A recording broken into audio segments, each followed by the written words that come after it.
Nugentino Chronicles. Nugentino Chronicles. Nugentino Chronicles. Nugentino Chronicles. Hey guys, Drew here, coming to you from the bedroom once again.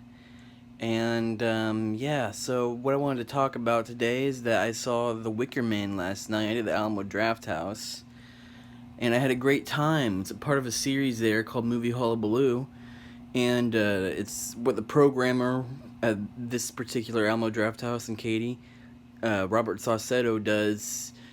Back in the day before COVID, at the Alamo, they used to do Graveyard Shifts, which was a horror series where he'd show all kinds of different horror movies. A lot of the times it'd be a double feature. And he also would do Film Club, which would be 2 times a week. You would see different like classic films and then some new indie films and stuff like that. But ever since COVID, he's been doing a series called Movie Hullabaloo because they can't do that kind of stuff as much, but he's been, like, every once in a while doing the Movie Hullabaloo, which is a series where every movie is like a secret screening. You never know what you're going to get. Yeah, he showed The Wicker Man on May Day, May 1st, which is the day in the movie where the cult celebrates on May 1st, which they call May Day. And, yeah, it was a really great movie. And I really liked the vibe of it. I loved all the songs in it. He said at the beginning, he introduces every movie. He said it was going to be a musical, and I kind of laughed. I didn't really think it would be like a full-blown musical. Not that it literally is a musical, but it kind of is. Like, there's tons of songs throughout. And, yeah, one particular song featuring Willow, the character of Willow in the movie, singing to our main character, Howie, who's a cop, through a wall, was amazing. And I will say no more than that. Just watch the movie, and you'll know what I'm talking about. But, yeah, it was a really good movie, and I really enjoyed it. I really enjoyed Christopher Lee. I thought he was good, and I really enjoyed the story, and it was great. But after that, when I got home, I decided to make it a double feature in a way, and I watched the Wicker Man remake, the infamous Wicker Man remake, starring Nicolas Cage, which many, think is like one of the worst movies ever. And I wouldn't say that. I mean, it's kind of a standard movie, but it's a bad remake. It's a really bad, boring remake, and yeah, it kind of just sucks any of the soul out of the original. There's no songs in it.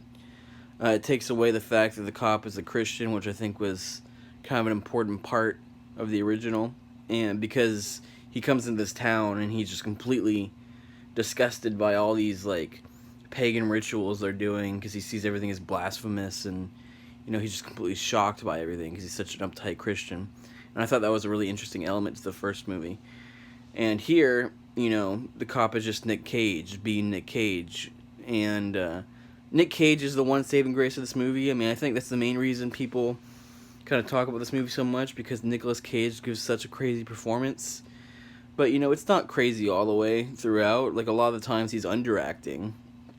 But there are some crazy moments that I'm sure many of you have seen on the internet. Just look up Best of Nick Cage and the Wicker Man and you'll see some crazy stuff. But yeah, I mean, it was a bad movie. It was definitely not good, but worth watching, kind of, for Nick Cage. And one more thing, I want to talk about this keto ice cream I ate last night. It was interesting. It was called Rebel Ice Cream, and it says on the front 4 net carbs. And so I was eating this, and I liked it. It was very crumbly. It didn't taste like normal ice cream, obviously, but it was mint that I got, and I thought it was good. But then when I look at the back of it, I realized that it said 47 grams of carbs. And I was shocked, because I'm only supposed to eat 50 grams of carbs.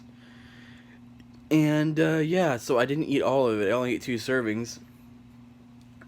But apparently through the keto process and through how they make these things, when you take away the fiber and the sugar alcohols that they take out in the process, it does end up somehow being 4 carbs, which is why it says 4 net carbs.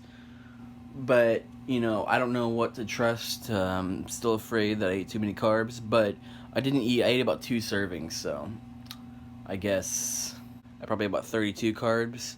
But everything I ate all day, like I don't think I ate any carbs, maybe 1 or 2 at the most all day, so it should be fine. But yeah, I mean, if you're willing to eat 1 serving of it, I would say it's worth getting. But anyway, I just want to bring that up, and that's about it for today. If you like my stuff, guys, please like and subscribe, and I'll see you tomorrow.